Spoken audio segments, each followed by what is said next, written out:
తాకట్లో ఉన్న మీ బంగారాన్ని విడిపించి ఆ రోజు ఆన్లైన్ రేటుకి కొంటాం. Sharma gold company.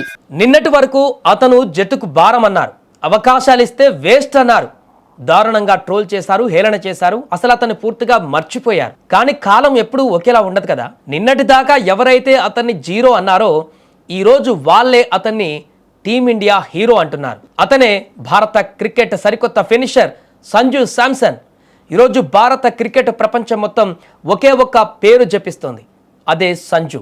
అసలు పాతాళానికి పడిపోయిన కెరీర్ నుంచి ఇండియాను ఒంటి చేత్తో గెలిపించే మ్యాచ్ విన్నర్గా సంజు ఎలా ఎదిగాడో ఒకసారి తెలుసుకుందాం. టాలెంట్కు care of address Sanju Samson.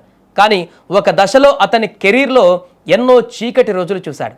సెలెక్టర్ల నిర్లక్ష్యం ఒకవైపు, అడపాదడప వచ్చిన అవకాశాలలో దురదృష్టం ఇంకొక వైపు. జట్టులోకి వస్తాడు, ఒక్క మ్యాచ్ ఆడతాడు, మళ్ళీ నెలల తరబడి బెంచ్కే పరిమితమవుతాడు. దానికి తోడు వీటిలో కన్సిస్టెన్సీ లేదు, ఇతను పనికిరాడు అంటూ కొందరు చేసినటువంటి అవమానాలు అన్ని ఇన్ని కావు. ఒక టాలెంటెడ్ క్రికెట్కు ఇంతకంటే పెద్ద నరకం ఉండదు, మానసికంగా కుంగిపోయే పరిస్థితి.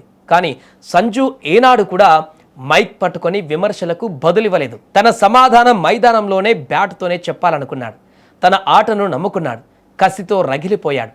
అగ్నిపర్వతం బద్దలయ్యే ముందు నిశ్శబ్దంగా ఉంటుంది అంటారు కదా, సంజు విషయంలో అదే జరిగింది. కట్ చేస్తే ఇప్పుడు సీన్ రివర్స్ అయింది. బంతి గాల్లోకి లేస్తే బౌండరీ, అవతలే పడుతుంది. ఎవరికైతే అవకాశం ఇస్తే వేస్ట్ అన్నారో ఇప్పుడు అతనే గ్రీజ్లో ఉంటే చాలు, కొండంత టార్గెట్ అయినా ఉఫ్మని ఊదేస్తున్నాడు. టీమిండియాకు ఒకప్పుడు ధోని లాంటి ఫినిషర్ ఉండేవాడు. ఇప్పుడు ఆ లోటును నేను తీరుస్తాను అంటూ సంజు ముందుకు వచ్చాడు.